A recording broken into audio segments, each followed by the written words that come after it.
Legacy Open. Yesterday we gave you a little bit of a rundown on the sales booth and all of what was going on there, and I'm just going to return and do a little bit more of that. Got a list of cards from our sales lead, Chad Danielle. He's going to give us an update on what's been going down. The two biggest sellers this morning were Flooded Strand and Sensei's Divining Top by a large margin. We actually sold out of Sensei's Divining Tops.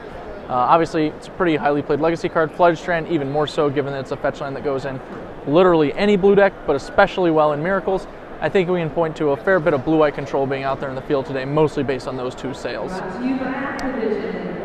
That also lines up nicely with our Entreat the Angels that we sold out of yesterday during the Standard Open. Unsurprising to see a lot of Miracles decks just populating themselves with all of these three cards. Moving on, the other big movers were pretty standard legacy fare. Vendilion Clique, Wasteland, Submerge, and Caracas, all noteworthy, all selling very well at the booth. Counterbalance and Counterspell, again, cards that can go in the Miracles deck, again, cards that were selling very well.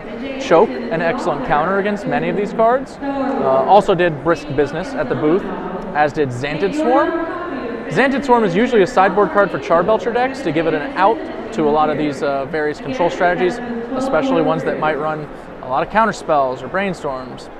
Elvish Spirit Guide and other cards that go into the Charbelcher deck were generally pretty popular, so I think we can say that there's probably a strong Charbelcher field presence. I don't think I've seen much of it at the top tables though, so those efforts may have all been for naught, basically. Merfolk was one of the more interesting stories at the booth, as the cards did not sell well at all. People don't appear to be buying Merfolk here. Either they already had their Merfolk decks or they're just not interested in playing them. Two surprising sets of cards that we managed to sell pretty well. The Urzatron, Urza's power plant specifically, we sold very well, and the other two also were popular sales. I don't think that there are any of the Urzatron style decks doing very well, but it's possible people were picking up Urzatron for Modern, picking it up because it's popular. It is a con after all. People do just buy cards. I haven't seen any Tron decks doing well in the Legacy, but it's interesting to note.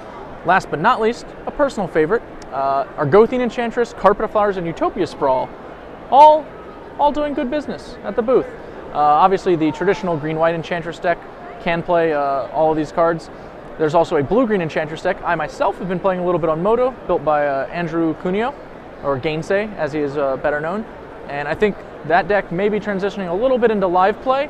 It's tricky because the deck has a lot of triggers and can be very time-consuming to play, especially when you're demonstrating an infinite loop. But the sale of those cards just points to people playing Enchantress. I don't think we've had any of them on the stream yet. I know that you guys don't really enjoy watching them, so we're probably going to leave it that way. But be on the lookout. The decks that are popular in the field, just based on sales alone, appear to be like Charbelcher, Blue-White Miracles, and maybe Enchantress. I'm going to go ahead and throw it back to a break now. We're going to return with round 5 of the Legacy Open, contrary to Cedric, and we'll be looking at more of the top decks from the Legacy Open.